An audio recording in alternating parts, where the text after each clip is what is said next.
project ng grade 8 sa science. Ito ay isang earthquake detector model. Grabe, grabe. Ayan. Tindi, no?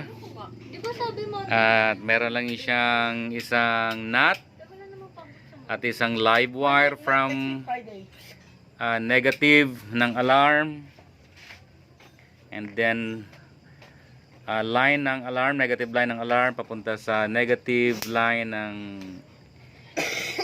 size 9 volts na battery.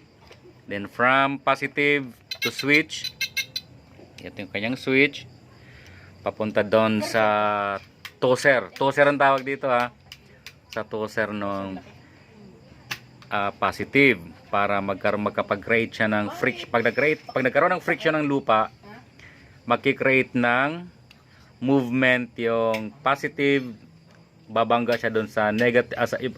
Pagkakaroon ng movement yung negative line, at babangga siya sa circulation ng positive na nakakabit na yan ay pin.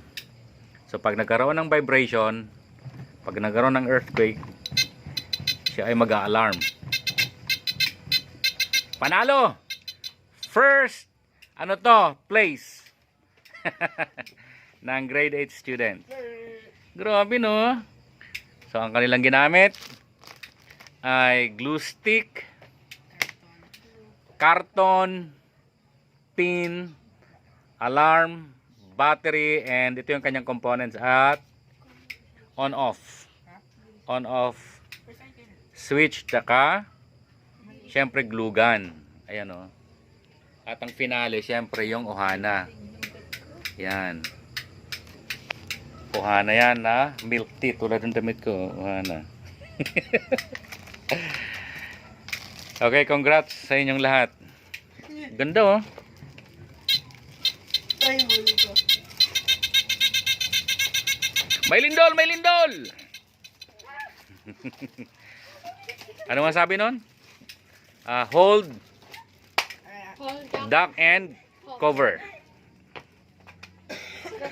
Off natin, baka malowbat. Babae ako. Hey!